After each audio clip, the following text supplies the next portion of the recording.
Grande BH em Pauta.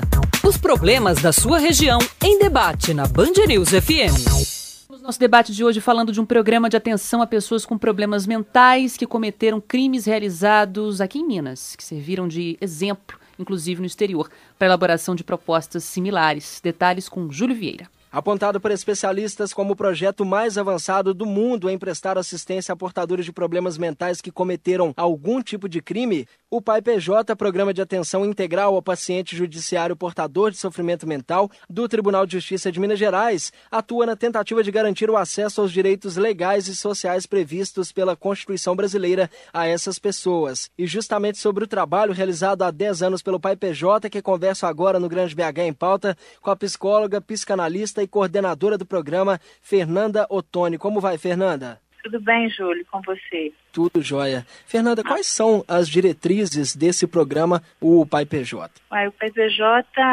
visa especialmente poder alcançar o paciente judiciário, que é aquela pessoa que numa condição de intenso sofrimento psíquico e sem recurso ao tratamento ou alguma solução para esse sofrimento, teve como resposta um ato conhecido como crime. O ato é uma resposta a esse estado de sofrimento e durante muitos anos, os 2 últimos séculos, essas pessoas tiveram como destino a internação no manicômio judiciário por tempo indeterminado. E isso, na maioria das vezes, significava uma segregação perpétua dos laços sociais, do convívio com a família, etc. Muitas vezes saindo de lá só depois do óbito. Então, nesse sentido, o programa ele vem escutar, a singularidade de cada caso, promover a atenção e o tratamento devido a cada situação específica, de acordo com a particularidade de cada sujeito ali em questão, e permitindo a ele que ele possa responder pelo ato que ele cometeu em condições de sociabilidade, fazendo seu tratamento, tendo acesso aos seus direitos e, ao mesmo tempo, resgatando aí seus laços sociais com sua família, com o trabalho, quando isso é possível dentro da particularidade de cada caso. Desde a implantação do PAI-PJ há 10 anos, já passaram pelo programa 799 pacientes e o índice de reincidência é de 2% e esse índice é registrado em crimes de menor gravidade, o que demonstra que, além desse trabalho de assistência jurídica para que eles recebam uma pena que esteja conforme ao que eles fizeram, tem também essa questão da reinserção social que tem um resultado muito positivo, diante desse índice de reincidência de 2%, Júlio, isso é muito bacana você estar destacando, porque é um efeito surpresa, para todos nós. E isso demonstra o seguinte, que esse acompanhamento feito por muitos, essa atenção permanente, esse estar ali ao lado de um modo cotidiano e com um laço possível com esse sujeito, tem nos permitido perceber que acontecem diversas vezes, por alguma contingência da vida real, uma nova crise, Ou seja, um novo desencadeamento, uma nova situação de um sofrimento intenso, Isso se repete, mas isso não se conclui com um ato de violência. Então, eu acho que essa é a grande transmissão dessa experiência que nós temos tido durante esse tempo. Mas a violência, ela deixa de ser uma resposta se essa pessoa tem um acompanhamento no tempo adequado, no tempo que ela anuncia o seu sofrimento. Muito bem, agradecemos aqui no Grande BH em Pauta a participação da psicanalista e psicóloga Fernanda Ottoni, que é coordenadora do PAI-PJ, Programa de Atenção Integral ao Paciente Judiciário Portador de Sofrimento Mental do Tribunal de Justiça de Minas Gerais, apontado por especialistas como o projeto mais avançado do mundo em prestar assistência às pessoas com problemas mentais que cometeram algum tipo de crime. Fernanda, muito obrigado pela participação e até uma próxima oportunidade. Eu agradeço, Júlio. Um abraço também a todos os seus ouvintes. E agora, no Grande BH em Pauta, conversamos com o advogado criminalista e professor da área de luta antimanicomial, Virgílio de Matos. Doutor Virgílio, bom dia. Bom dia, Luiz Fernando. Bom dia a vocês, ouvintes aí da Band. Doutor Virgílio, nós falamos aqui nos 2 primeiros dias dessa semana, em reportagens especiais e nas entrevistas aqui dentro do nosso quadro Grande BH em Pauta, da questão da luta antimanicomial referente aos pacientes comuns da psiquiatria, se a gente pode dizer assim. Mas existe uma outra luta, que é a luta pelo fim dos manicômios judiciários também, nos manicômios de recuperação de pessoas que foram presas após cometerem crimes ou sob o efeito de drogas, ou drogas inclusive psicotrópicas, ou sob efeito de uma doença mental. E essa é uma luta da qual o senhor participa também. Qual é o argumento principal para que a gente tire essas pessoas desse tipo de tratamento? É somente a falta de resultados ou há alguma coisa além disso? Olha, como a Fernanda pontuou e pontuou muito bem, né, o Programa de Assistência Integral ao Paciente Judicial do Tribunal de Justiça do Estado de Minas Gerais, em funcionamento desde 2001, ele produz resultados acima e além do esperado. Porque, além dele proporcionar dignidade e respeito à cidadania do louco infrator, ele vai também proporcionar na outra ponta algo que a sociedade sempre pediu através dos séculos, que é a contenção do louco. Mas que tipo de contenção? Não se pode falar em pleno início do século XXI em tipos de contenção do século XIX, né? A camisa de força, a levar as pessoas para longe dos grandes centros, sob pretexto de tratá-las, né? Em Belo Horizonte, especificamente em Belo Horizonte, o trato daquele portador de sofrimento mental não infrator é um dos mais avançados. Agora, o portador de sofrimento mental que comete um crime aqui em Belo Horizonte, e agora com a estadualização do programa pelo Tribunal de Justiça, ele tem um tipo de atenção e um tipo de cuidado que nenhum louco infrator do mundo inteiro possui nos dias de hoje.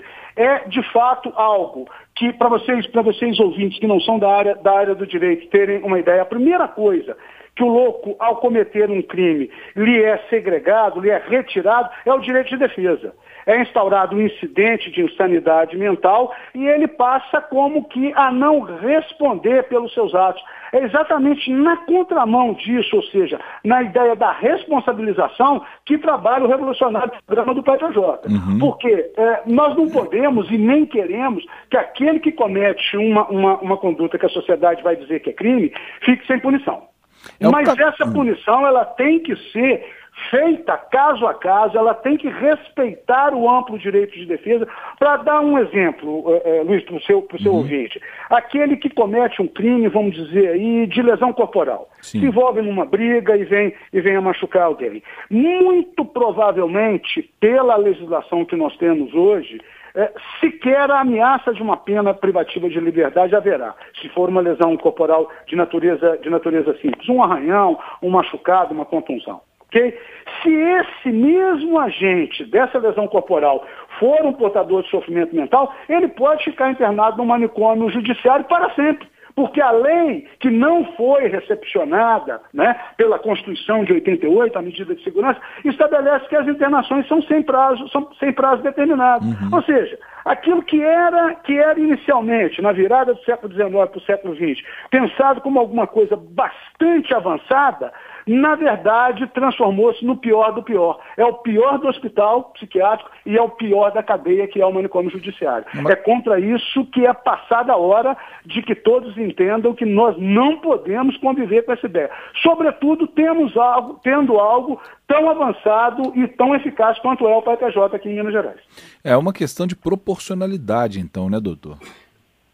Eu penso que também a questão, os princípios constitucionais da proporcionalidade, da lesividade, sobretudo do devido processo legal e da ampla defesa. A própria Fernanda Ottoni, em seus vários textos, ela trabalha isso de forma muito bem. O louco infrator, Luciano, ele passa uma série de sinais, ele dá uma série de avisos, vamos dizer dessa maneira, antes de passar o ato ou antes de cometer o crime. Percebe? Ele é muito mais fácil de ser tratado e de ser trabalhado do que uma pessoa que comete um crime num dolo de ímpeto. É verdade. O que tem que acontecer são os órgãos e as instituições de segurança e de justiça e médicas também se articularem e conseguirem tratar esse paciente antes que ele cometa crimes, principalmente crimes em série, né? O Pedro Meyer, aquele bancário da Cidade Nova, acusado de estuprar 16 mulheres, tudo, está correndo o risco de ser tratado com uma pena alternativa porque está alegando insanidade mental. Veja bem, Lacan já dizia que não é louco quem quer, né? Eu não conheço esse caso em detalhes, eu prefiro falar em tese do que falar de um caso específico, se você me permite, claro, para não ferir com a ética da minha profissão, né? Vamos estabelecer o caso que você levanta de alguém que comete uma série de crimes. Vamos pegar o primeiro deles, né? Que foi Febrônio, índio do Brasil, que inaugura no Brasil na década de 20, o cumprimento da medida de segurança. Ele só sai, Luiz Fernando, do manicômio Heitor Carrilho, no Rio de Janeiro, morto, que me parece a pior forma de sair, uma forma de não sair. Aqui em Barbacena, no manicômio judiciário de Barbacena, temos vários casos. Agora, a sociedade não se sente mais tranquila com esse tipo de punição. O que é preciso ser feito e o que tem sido feito é um tratamento alternativo, um tratamento, melhor dizendo, substitutivo àquele do manicômio. Porque, sejamos francos, a pessoa ser contida num espaço prisional, né? Ser dada uma medicação poderosa na parte da manhã, uma outra medicação na parte da tarde, a pessoa não fazer absolutamente nada, é uma perda, eu penso que para todos, não só para aquela pessoa, mas para todos aqueles que vivem nessa sociedade, né? O que nós queremos? Uma sociedade com uma certa quantidade de crime, ela sempre existiu e sempre existirá. É impossível a gente raciocinar com essa ideia de uma sociedade sem crimes. Vivemos também, é sabido, na modernidade, né, com um grau de estresse incomensurável. Estão aí os crimes de trânsito, estão aí os crimes de dolo de ímpeto que não me deixam ser desmentidos. Claro. Agora, o que fazer? É preciso que se deixe de lado, que se perca a bagagem do preconceito. Eu penso que esse é o primeiro passo. E que a gente analise e trate, como é feito pelo próprio PJ, cada caso como sendo um caso único.